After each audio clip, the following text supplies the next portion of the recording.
Assalamualaikum warahmatullahi wabarakatuh. Kita lanjutkan kuliah kendali proses MG 3217. Kita akan lihat sekarang ini mengenai contoh dari penggunaan PID tuning ini dengan menggunakan Ziegler-Nichols atau ZN disingkat, dan juga dengan menggunakan metode Kohn-Kuhn atau disingkat dengan CC. Jadi ini yang metodenya yang Ziegler-Nichols, saya tidak usah menjelaskan lebih detail di sini, sudah dijelaskan di segmen sebelumnya. Jadi ini contoh penggunaan dari Ziegler-Nichols. Bisa kita lakukan di pabrik. Kalau misalnya kita lakukan di pabrik, artinya kita tidak punya proses model seperti ini. Kita melakukan simulasi langsung di pabrik untuk mendapatkan datanya. Tetapi sekarang kita tidak di pabrik ya, kita harus punya proses model terlebih dahulu. Ini bisa dilakukan dengan mudah dengan menggunakan Open Modelica untuk mendapatkan kurvanya. Jadi di sini kita ambil GC itu sama dengan PID controller, kemudian sini proses sistemnya sendiri atau proses modelnya sendiri. Inilah proses model. 1 dibagi dengan model untuk prosesnya ya. 1 dibagi 10S ditambah 1 dikali dengan S tambah 1 di bagian bawahnya. Ya, ini diambil yang mudah sekali, H itu sama dengan 1. Kita membuat diagram blok ini di Open Modelica.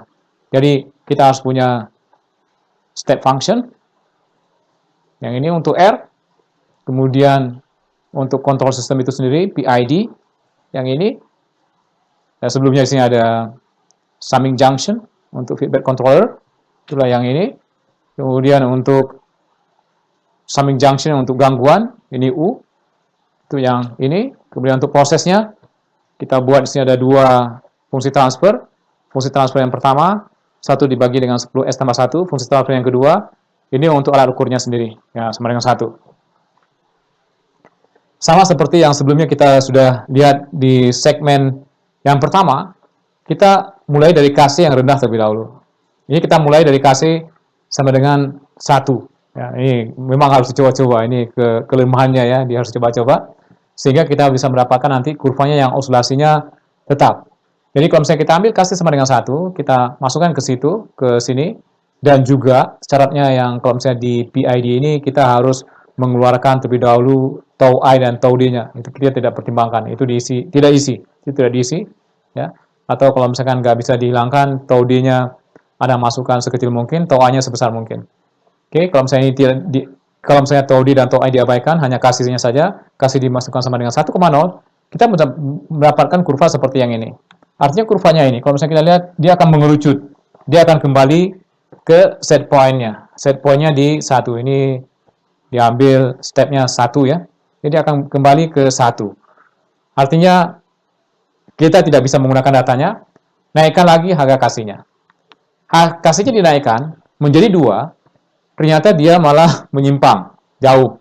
Ini menjadi tidak stabil. Yang sebelumnya dia mengerucut kembali sesuai dengan set point, ini menjadi menyimpang. Artinya apa? Harus saya turunkan kasihnya, bukan 2. Ambil 1,5 di antara 1 dan 2, 1,5. Ternyata masih mengembang juga, masih menyimpang. Ya. Agak ini ke atas kalau misalnya dilihat. Artinya harus kurang dari 1,5. Ambil 1,2. 1,2 menjadi mengerucut. Artinya antara 1,2 dengan 1,5. Ambil di trial di 1,25. Begitu diambil 1,25, ternyata ini bagus ini. Ini tidak menyimpang, tidak stabil, tidak stabil, jadi ini diantaranya. Jadi dia osilasi. Dari sini kita bisa mengolah datanya. Jadi KC ini sama dengan KU. Kemudian setelah itu kita tentukan berapa periodenya. Jadi data ini yang diambil. Periodenya ya, kalau misalnya ini terlalu kecil, ya, jadi ini satu gelombang. Ini dilihat terlalu kecil ya. Mungkin sulit kalau misalnya dengan menggunakan Open Modelica, sebenarnya ada klik di sini, Anda tahu nih jaraknya berapa. Tinggal Anda kurangi aja di antara duanya dan bisa mendapatkan periodenya.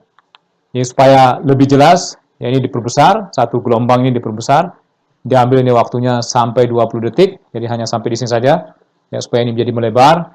Kemudian kita bisa menganalisis dengan baik di Open Modelica, Anda bisa klik di sini, ya kemudian bisa tahu nilainya berapa. Ini adalah nilainya 6,2, kemudian di sini nilainya 19,6. Kita kurangi 19,6 dikurang dengan 6,2, kita dapatkan 13,4.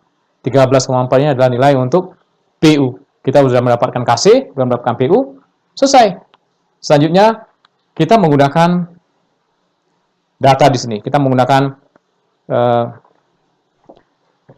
persamaan ini untuk menentukan berapa harga KC dan juga tau I, tau D. Kalau misalnya kita menggunakan hanya proporsional saja, KC itu sama dengan 0,5 KU, artinya 0,5 dikali dengan 1,25, sama dengan 0,625. Kalau misalnya kita menggunakan PI, 0,45 dikali dengan KU, sama dengan 0,563, dan tau I-nya itu sama dengan PU 13,4 dibagi 1,2, dapatnya 11,167.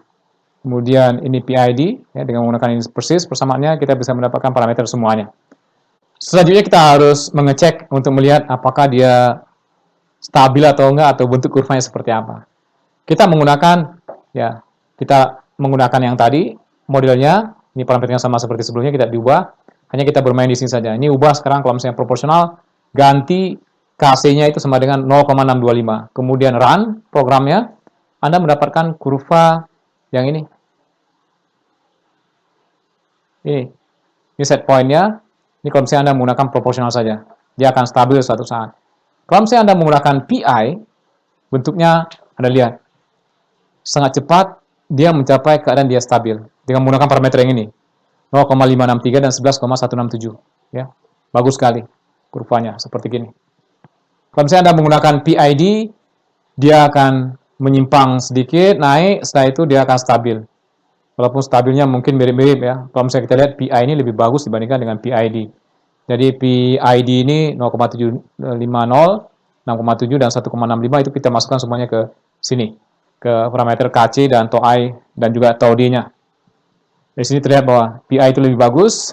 Orang juga kadang-kadang makanya cenderung menggunakan PI. PID ini sebenarnya bagus sekali, tetapi kadang-kadang sulit untuk mendapatkan berapa sih parameter yang sesuai. Kalau ada orang yang bisa mendapatkan parameter tau I, tau D, dan juga KC yang bagus ya, tentu saja PID ini luar biasa lebih baik dibandingkan dengan PI.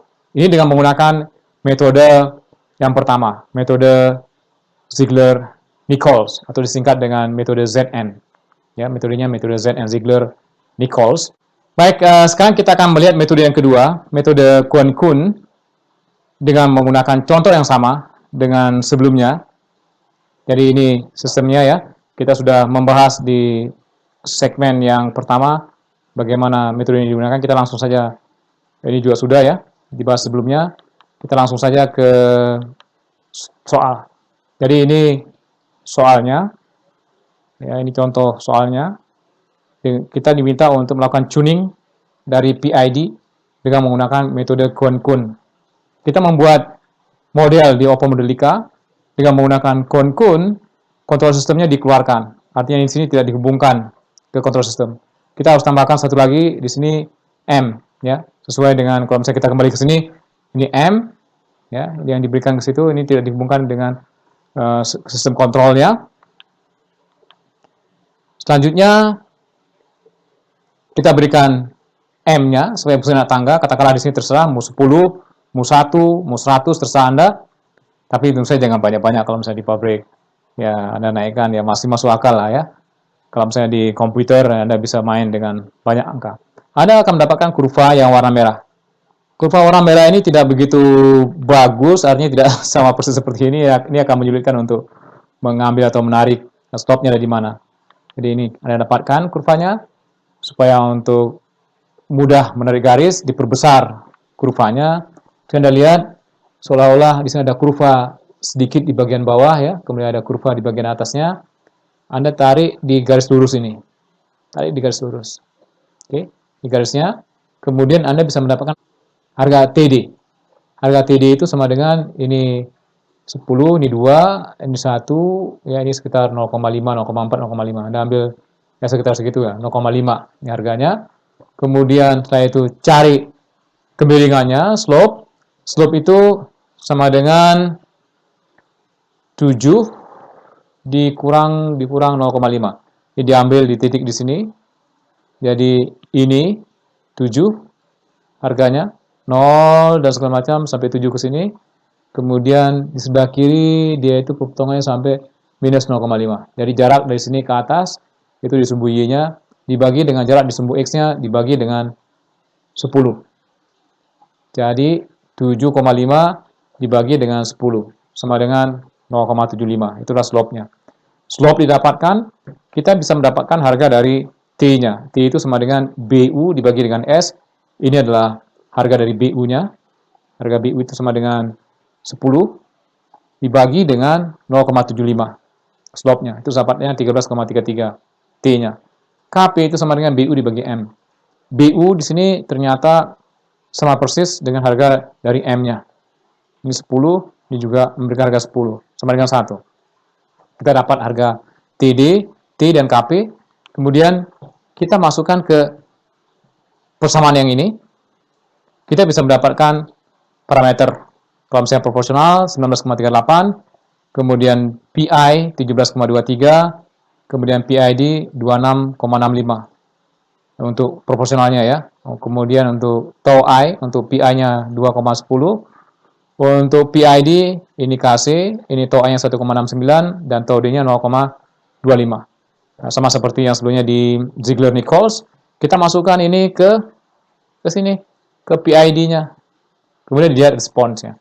Kita sudah tahu bahwa yang sebelumnya di Ziegler-Nichols, kalau misalnya proporsional, lebih dari 2 ya sebelumnya ya, lebih dari 2 dia udah ke atas gitu, atau 1,5 juga ke atas, 1,25 baru kasihnya itu sama, kurang dari 1,25 baru dia mengerucut.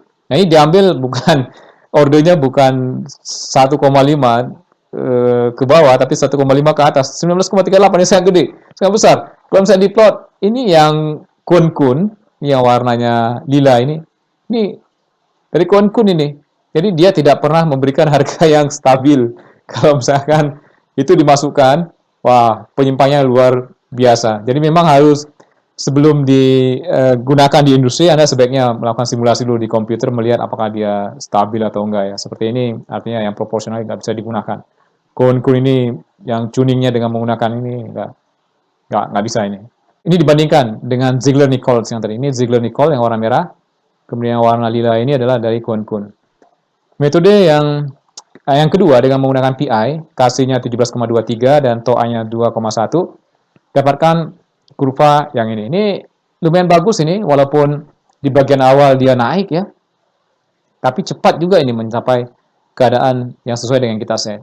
Tinggal Anda saja mempertimbangkan apakah overshoot seperti ini masih oke enggak, dia menyimpang di awalnya agak tinggi, apakah masih oke atau tidak. Setelah itu dia cepat sekali nih. Ini lebih bagus dibandingkan dengan Ziegler-Nichols yang setelah atau mendekati 40 detik dia baru sama seperti set point. Ini kurang dari 20 detik dia sesuai dengan set point. Itu dengan menggunakan PI.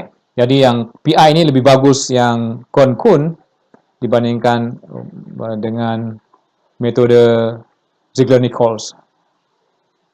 Kemudian yang berikutnya PID. PID kalau misalnya ini dimasukkan semuanya ke sini ya. Kita lihat responnya seperti apa. PID yang ini juga sebenarnya lebih bagus dibandingkan dengan Ziegler-Nichols. Jadi Ziegler-Nichols itu warnanya merah ini, yang kun-kun itu warnanya yang lila ini. Juga lebih bagus. Tinggal dilihat apakah overshoot-nya ini masih bisa ditolerir atau tidak gitu ya di bagian awal. Dan ini overshoot-nya udah lebih kecil dibandingkan dengan overshoot yang ada di atas. Ya. Jadi ini sudah sebenarnya dengan menggunakan dua metode ini, ya, Anda sudah mempunyai informasi lebih baik bagaimana cara mengeset atau bagaimana cara mendapatkan parameter-parameter di control system ini.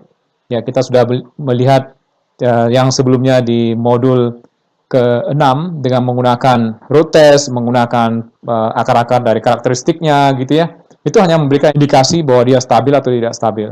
Dengan menggunakan metode yang sekarang ini, metode Ziegler dan Nichols dan juga metode kun-kun, kita bisa langsung mengeset berapa semuanya gitu ya, sehingga dia stabil. Memang harus sekali lagi, harus Anda plot. Kalau misalnya seperti ini kan dapatnya tidak stabil.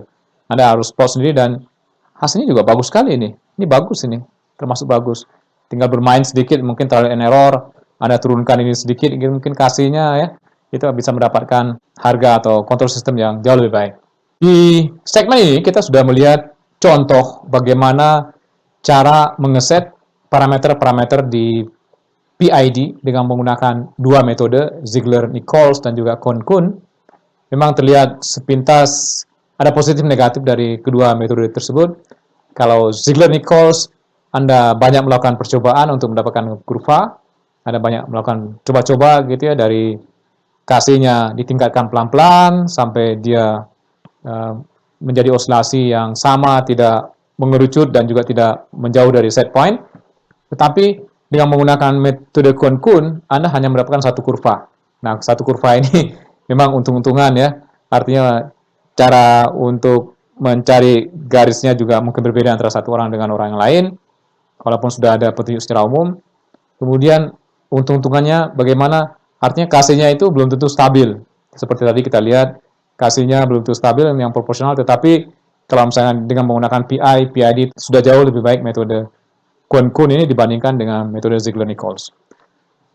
Mudah-mudahan bermanfaat ya. Jadi kalau misalnya Anda bisa ngeset, ini sudah level Anda sudah agak tinggi lah di proses ini. Mudah-mudahan bermanfaat. Assalamualaikum warahmatullahi wabarakatuh.